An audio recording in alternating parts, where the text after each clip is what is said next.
Hi guys, let's see some basic thumb rules that can be followed for easy calculation.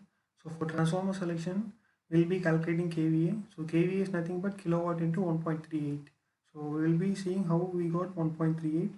The formula is kVA is equal to kilowatt into kilowatt divided by power factor into efficiency. So equating power factor of 0.8 and efficiency of 0.9, we'll be getting 1.38. So kVA is equal to 1.38 into kilowatt for transformer selection. Is going for a current rating of a transformer. So current rating of a transformer is kVA into 1.4 times. So I'm going for a short circuit current, the most important thing to be calculated. So for this you need the current rating of a transformer and the impedance of the transformer. So these both can be available from the nameplate details. So current rating divided by impedance, you will be getting the maximum short circuit current of a transformer. So diversity factor that would be applied for an apartment is 60%.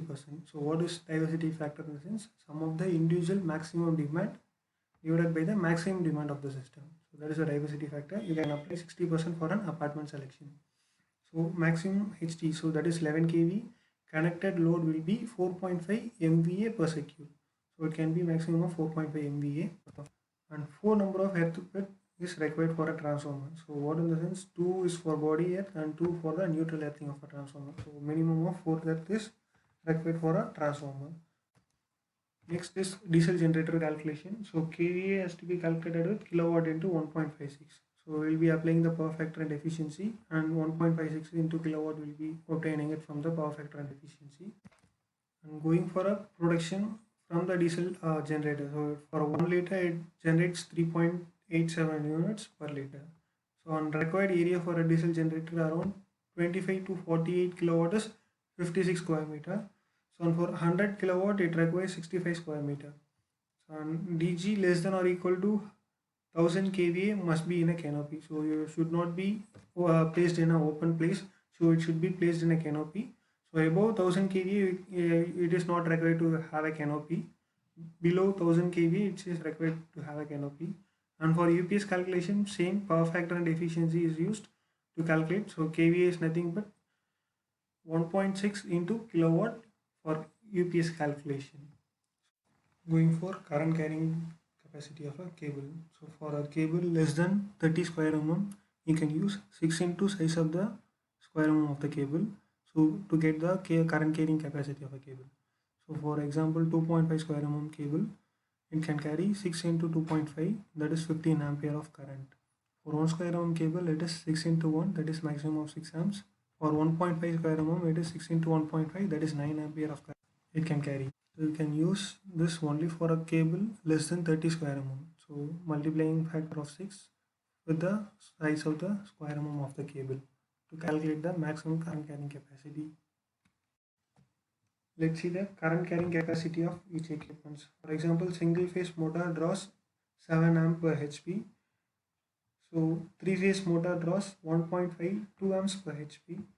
So full load current of 3 phase motor, if you want to calculate the full load current, so well, that is 1.5 into HP. So in case your HP of a motor HP is 2, so you can calculate 1.5 into 2, that is the full load current of 3 phase motor. In case you want to calculate for a single phase motor, it is HP into 6. So what is the HP capacity of a motor into 6, you will be getting the full load current of a single phase motor. Going for kilowatt rating of a motor, so it is 0.75 already we know. So HP into 0.75 will be giving the motor rating, that is in kilowatt. And full load current of equipment. So in case you need for a 3 phase, it is 1.39 into kVA. You have, if you have a kVA of a particular equipment with the 3 phase and 415 volt, you will be multiplying with 1.39 into kVA of the equipment. You will be getting the full load current of an equipment.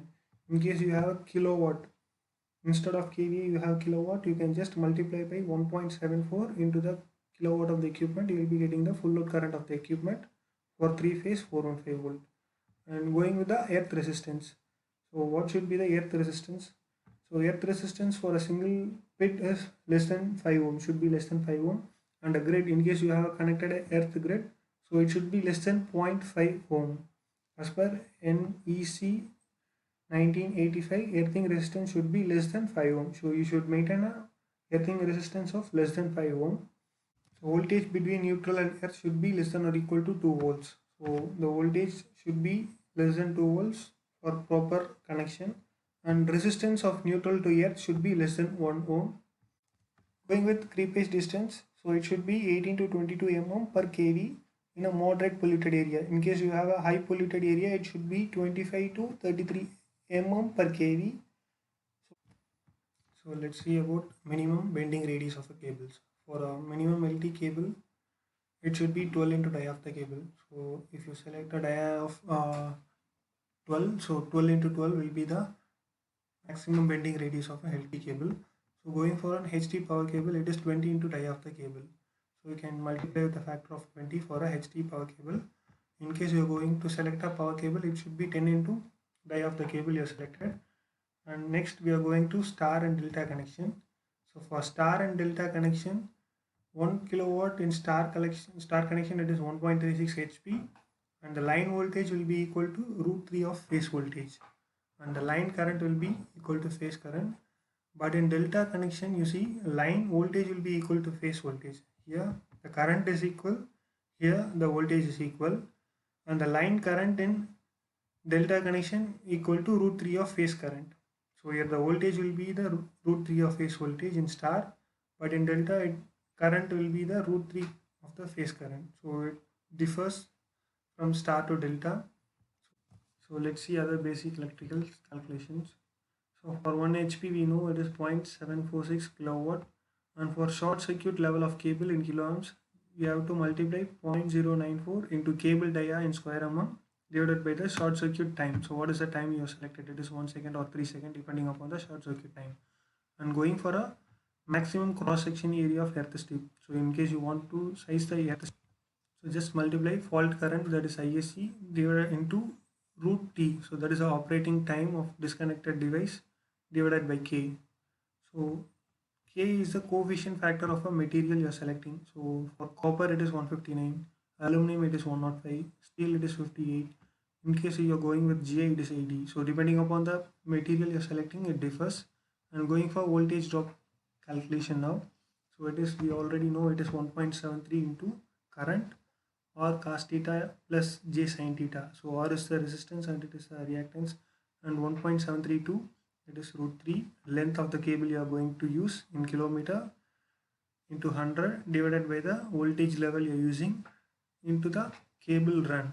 So what is a cable run? In case you are going to have one run or two run, depending upon the site condition, you will be using the cable runs. And going for a bus bar ampere rating. So bus bar rating for a simple thumb rules for phase bus bar. So what is the RYB phase you are using, right?